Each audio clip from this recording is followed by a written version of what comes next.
여러분 오늘도 안녕하십시오. 이신근TV에 찾아와 주셔서 반갑고요. 또 고맙습니다. 신학진단 조영기 목사는 전국에 갔을까? 9월 14일 날 조영기 목사님이 돌아가신 이후에 세상 사람들의 관심, 특히 교인들의 관심이 매우 여기에 크게 쏠렸기 때문에 언론에서 많은 보도 기사가 나왔고요. 이미 유튜브에서도 많은 동영상이 소개되고 있는데요. 지난번에 제가 조영기 목사는 구원을 받았을까라는 그런 제목으로 신학 진단을 한번 해 보았습니다. 적지 않은 분들이 조영기 목사님의 장점 못지않게 단점을 지적하면서 그분이 과연 구원을 받았을까, 구원받지 못했을 것이다 라는 그런 의문을 제기하셨기 때문에 제가 그 주제를 중심으로 구원이란 무엇인가, 구원이 본질이 무엇인가를 특별히 한번 생각해 보면서 조영기 목사님의 구원 여부를 우리가 판단하고 심판하기 전에 구원의 본질, 구원의 진정한 방식을 한번 고민해보는 그런 영상을 제작해 보았는데, 또 이제 오늘은 조영기 목사는 천국에 갔을까라는 또 흥미로운 제목으로 한번 동영상을 제작해 보았습니다. 어제가 추석이었기 때문에 많은 분들이 함께 모여서 가족끼리 아름다운 만남을 만들면서 서로 가족의 사랑을 다졌겠고, 또 돌아가신 분들을 추모하거나 기억하는 행사를 갖기도 했었을 텐데, 돌아가신 분들은 지금 대부분 천국에 계신다, 하늘나라에 계신다라고 우리가 그리스도인들 오래전에 이야기했고요. 또 이제 조영기 목사님 장례를 치를 때 그 이제 장례식장에 천국 가신 조영기 본러 목사 전문서라는 큰 그런 그 글자를 써 놓았어요. 그리고 이제 전국 환송 예배를 드린다는 광고도 보았는데요. 제가 기억하기로는 오래전에 교인들이 돌아가셨을 때도 뭐 누구누구의 연결 예배, 영원히 이별한다, 연결 예배, 연결 예배라고 이렇게 써붙였던 것 같은데, 어느 때부터 모두가 천국 환송 예배라는 그런 말을 쓰더라고요. 그래서 그런지 조영기 목사님 장례식장에도 천국 가신이라는 그런 표현을 쓰셨던 것 같아요. 그런데 이 부분도 조금 신학적으로 고민해 봐야 될 주제이고, 저도 오래전부터 천국에 간다는 말이 과연 신학적이냐, 성서적이냐 라는 질문을 던지면서 여러 글과 책 속에 이 부분을 한번 고민해 보았는데, 아니나 다를까 그 박충구 박사님, 감신대에서 기독교학을 가르치셨다가 은퇴하신 박충구 박사님이 페이스북에 시사나 신학에 관한, 일상생활에 관하여 아주 촌철살인과 같은 아주 예리한 글을 자주 올리시는데, 박충구 박사님이 페이스북에 이런 내용을 올리신 것을 제가 보았습니다. 제목은 천국 가신, 여기에 캡션 마크 있다는 거죠. 이게 여기서부터 이미 천국 가셨다는 말이 맞느냐 하는 이제 이런 의문부호를 던지신 거죠. 천국 가신 자의 장례라고 제목을 달고 이렇게 썼습니다. 이러다가 부자 목사들이 하나님을 최후 심판자의 자리에서 쫓아낼 것 같아. 요즘 교회 사람들은 하나님 허락도 받지 않고 천국에 갈 수 있다고 믿는 모양이다. 사람이 죽으면 먼저 하나님 앞에서 심판을 받아야 하거늘 참으로 비신학적, 비정상적인 행태다. 도가 지나쳐도 한참 지나 하나님을 무시하고 맘먹겠다는 수작이다. 조금 표현이 거칠긴 합니다만은요. 나는 유럽이나 미주를 막론하고 세상 어디에서도 죽은 자가 천국 갔다고 확언해주는 장례식을 본 적이 없다. 저도 그렇습니다. 돌아가신 분 장례식에 유럽이나 뭐 미국엔 가보지 않았습니다만은 이렇게 천국 환송이라는 표현을 쓴 적이 제 경험으로는 없다고 봅니다. 그러시면서 또한 문장을 더 덧붙이셨는데요. 기독교 장래 예식은 죽을 수밖에 없는 신자가 생과 사에 대한 하나님의 주권을 인정하는 겸손한 예식이 되어야 합니다. 신학적 근거도 없는 사람의 자의가 넘치는 이런 류의 장례식이 사후의 일까지 확정하는 신학적 오류를 한국 기독교에 유포하는 결과가 되지 않기를 바랍니다.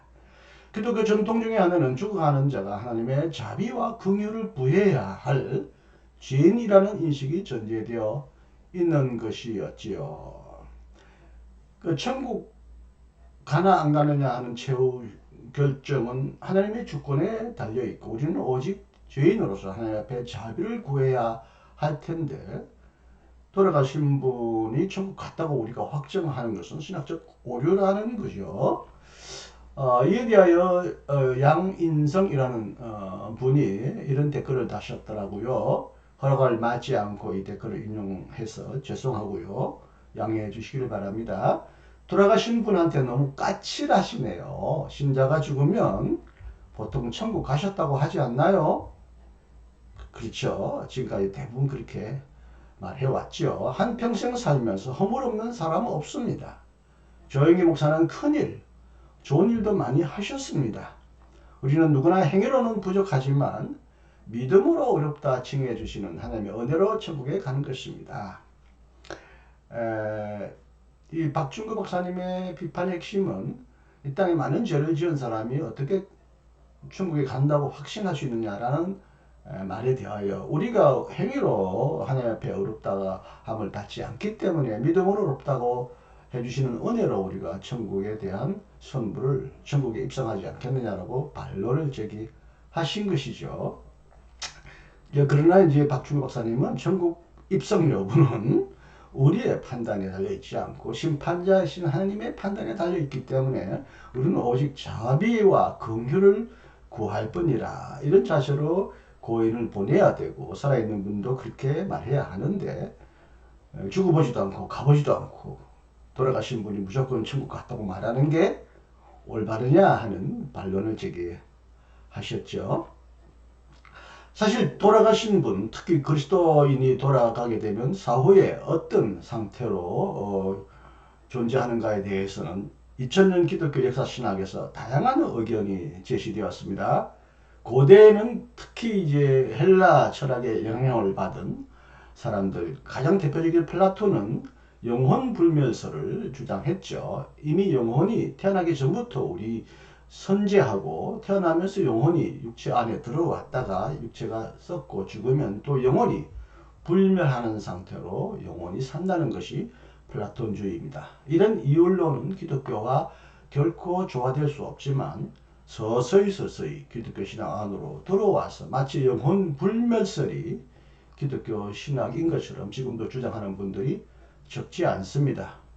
두 번째는 영혼 수면설입니다. 예수님도 바울도 죽은 자를 향하여 죽은 것이 아니라 잔다, 잠든다라는 표현을 쓰셨기 때문에 많은 분들이 돌아가신 분을 잔다고 말합니다. 어떤 상태로 자느냐? 육체는 썩었고 혹은 사라졌지만 영혼 상태로 불멸하느냐, 수면하느냐?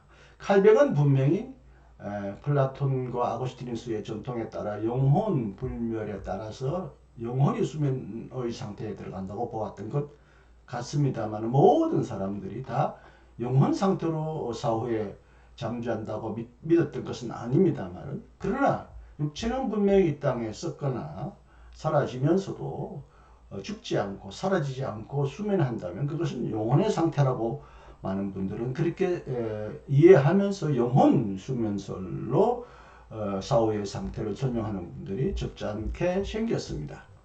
그리고 이제 비록 소수인 것 같으나 예수님의 오른쪽 강도에게 약속하셨어. 너는 오늘 나와 함께 낙원에 갈 것이다. 그래서 죽은 자는 바로 천국에 가는 것이 아니라 낙원에 갔다가 마지막 심판대에 서서 다시 천국에 들어가게 된다. 믿지 않은 자는 이른바 음부, 스올에 갔다가 심판을 받아서 이제 영원한 지옥 게헨나로 간다. 일종의 중간 상태로서 두 단계 상태로 나누어 설명했다고 볼 수 있겠죠. 그리고 현대 신학에 있어서 특히 바르트와 같은 신학자들은 인간은 죽음으로써 영혼이 존재하거나 어떤 죽음의 나머지 찌꺼기가 존재한다는 것이 아니라 완전히 죽는다, 사라진다, 혹은 완전히 멸절한다. 그러나 부활을 통하여 새 창조의 모습으로 생명을 얻게 된다라는 이런 멸절과 부활을 주장했습니다. 그러나 얼마 전부터 가톨릭 신학자들은 죽음과 더불어 죽음 속에서 그리스도는 부활한다는 죽음 속의 부활을 주장했고요. 저의 스승 모트만은 이 주장을 지지하지 않다가 최근에 이르러 그분이 쓰신 책 나는 영생을 믿는다. 제가 번역한 책 속에서 죽음 속의 부활을 받아들였습니다. 이처럼 죽음 이후에 인간의 생명의 상태에 관하여 크게 보면 5가지 이론이 지금까지 서로 논쟁하거나 서로 다투고 있다고 봐야 하기 때문에 하나의 통일된 신학 사후의 영생관이 없다는 것은 좀 혼란스럽지만 어쩔 수 없는 것은 아무도 죽었다가 다시 돌아와서 사후의 상태를 말하는 사람이 없었죠. 이른바 근사체험, 죽음 가까이 갔다가 돌아온 사람들은 영혼불멸설에 가까운 이야기를 하지만 실은 그는 죽었다가 돌아온 게 아니고 죽음 가까이 갔다가 돌아왔죠. 완전히 죽었다가 살아난 사람은 예수님밖에 없기 때문에 사후의 상태에 관하여 기독교는 분명한 대답을 내릴 수 없었습니다. 특히 예수님도 사후의 상태에 관하여 상세한 설명을 해주시지 않으셨고, 두 번째 이론처럼 죽은 자는 죽지 않고 잠잔다. 혹은 나를 믿는 자는 죽지 않고 영원히 산다라고 말씀하셨기 때문에 이 사후의 상태에 관한 분명한 이론을 남기지 않으셨기 때문에 오늘날 많은 신학자들은 다양한 방식, 성경의 여러 본문에 근거하여 나름대로 사후의 상태, 영생에 관하여 주장을 다양하게 제기하고 있습니다. 그렇다면 조영기 목사님이 돌아가셨는데 생시에 살아계실 때 조영기 목사님은 천국 하나님 나라를 어떻게 이해하셨는가? 조영기 목사님에 관한 얘기가 중심으로 이 논쟁이 제기되었기 때문에 조영기 목사님의 하나님 나라 이해를 살펴보는 것이 매우 중요하다고 생각합니다. 마침 2008년도 제16회 영산국제신학 심포지움에서 바로 이 영산 조영기 목사의 하나님 나라라고 하는 주제로 다룬 적이 있었습니다. 이날 5월 15일 날 열린 심포지움에서 서울신학대학교 신학학 교수였었던 김혜승 교수님은 이렇게 말했습니다. 조영기 목사처럼 하나님 나라를 통전적이고 탁월하게 다룬 분은 한국 교계에서는 없고 하나님 나라의 활성화의 조목사처럼 귀한 분은 한국 교계만이 아니라 세계 기독교에도 거의 없다. 이렇게 말하면서 조영기 목사님을 극찬했다고 합니다.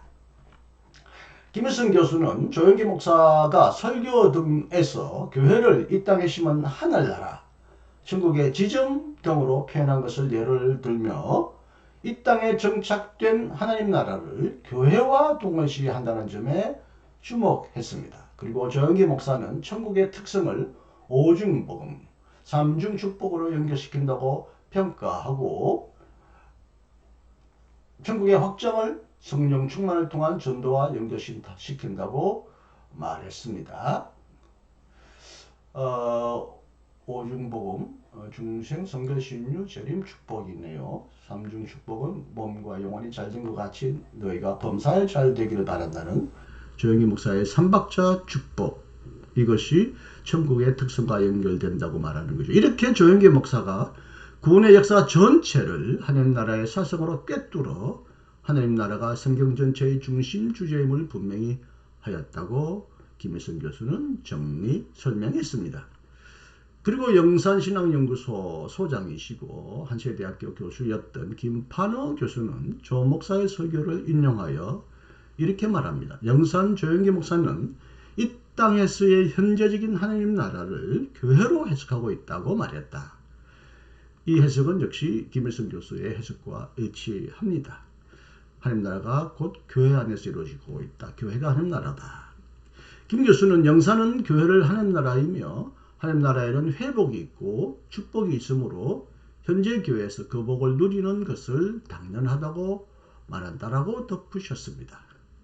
김 교수는 영사는 한국교회가 전통적으로 미래에 임할 종말론적인 하나님 나라에 치우쳐 있음을 비판하며 이미 실현된 하나님 나라의 영적 실제를 강조한다고 말했다.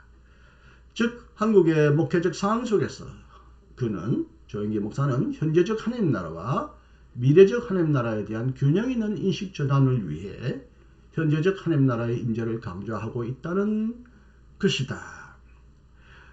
김일순 교수와 김판을 교수가 주장했던 것처럼 한국교회 대부분의 목사님들은 하나님 나라를 사후에 우리가 들어가야 될 하늘나라 천국으로 설명해 왔다면 조영기 목사는 하나님 나라의 미래적인 요소 못지않게 현재 임한, 특히 교회 안에서 임한 하나님 나라를 강조했다는 점을 특별히 부각하고 있습니다.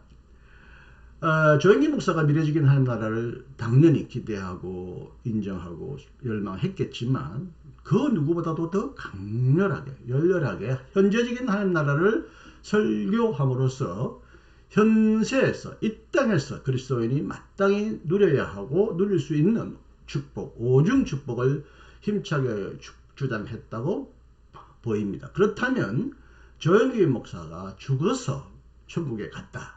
죽어서 비로소 이 땅에는 존재하지 않는 미래의 천국으로 들어갔다고 생각하면서 천국 환송 예배를 드리는 것은 조영기 목사의 평소의 신앙 입장과 전혀 맞지 않는 것이라고 저는 생각이 듭니다. 만약 조영기 목사의 신학을 정확하게 좀 더 진지하게 수용했더라면 천국 가신이라는 표현은 좀 절제했을 것이라고 봅니다. 왜냐하면 이미 교회 안에서 천국에 계신 분을 또 천국에 가셨다고 말하기가 어렵기 때문에 천국 가셨다라는 말은 매우 어폐가 있다는 것입니다.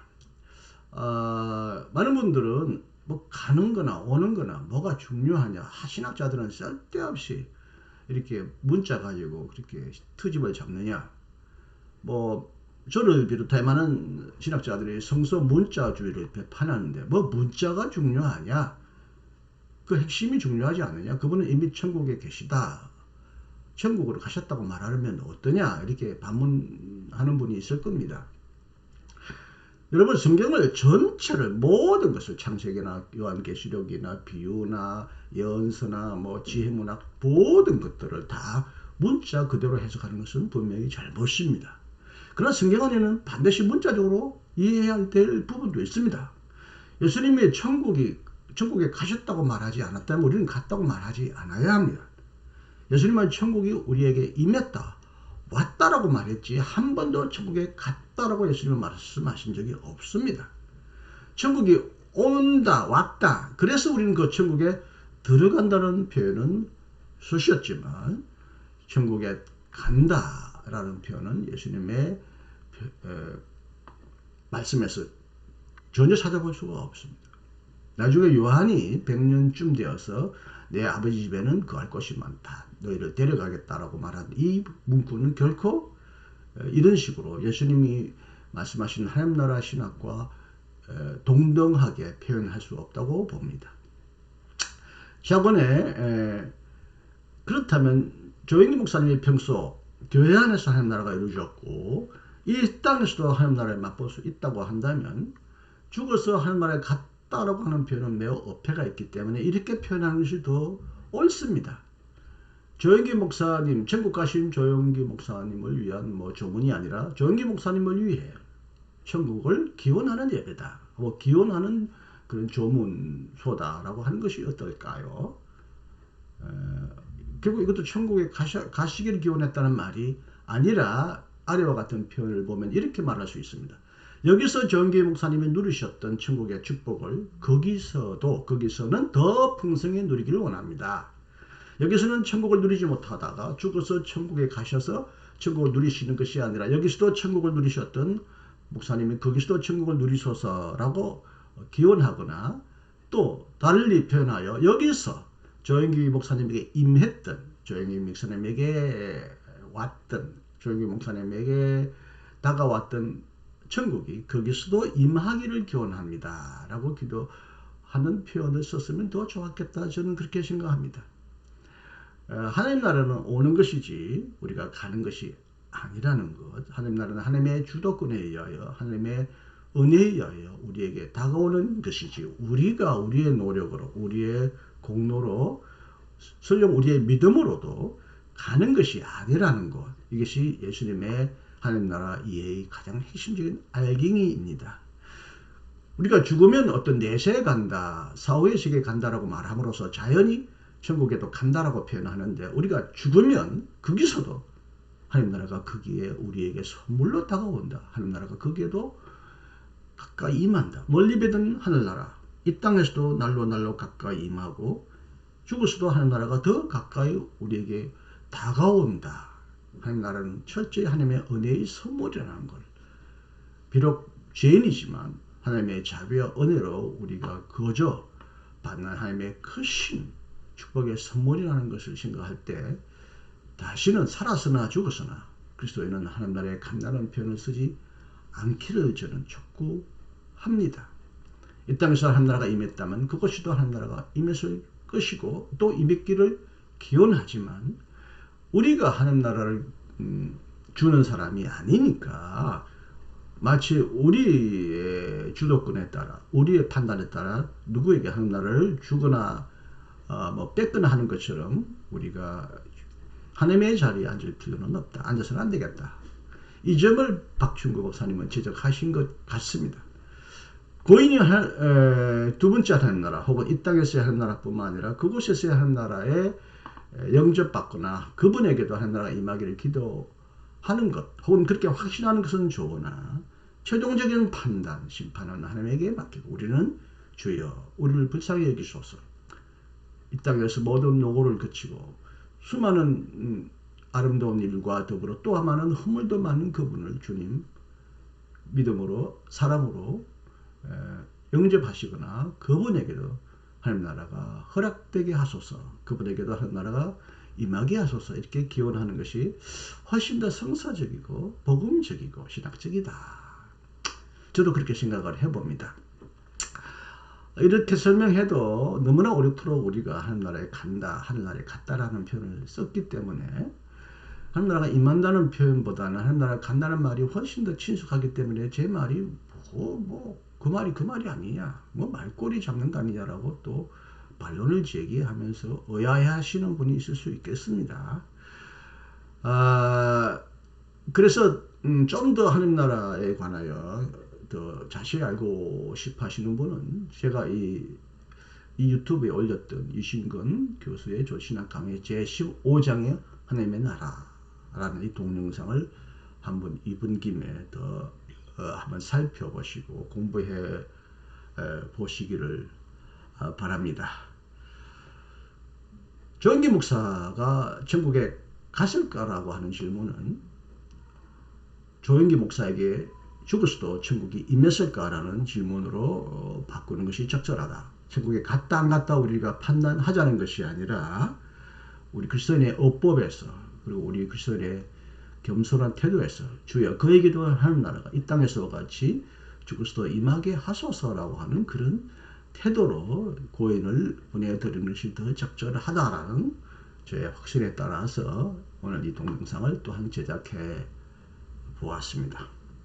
사나 죽으나 우리는 오직 하나님 나라가 우리에게 더 풍성히 임하기를 하나님 나라가 하늘에서와 같이 이 땅에서도 죽은 자에게도 만물에게도 완전히 임하기를 기도하는 것이 그리스도인의 가장 중요한 기도의 제목이 되어야 할 거라고 믿습니다. 자, 부족한 저의 강의를 끝까지 경청해 주셔서 감사합니다. 우리 모두에게 하나님 나라가 풍성히 날로 나홀로 더 풍성히 임하기를 간절히 기도하며 기원하며 이 부족한 영상을 마칩니다. 여러분 오늘도 안녕하시고요. 행복하십시오. 감사합니다. 이신근이었습니다.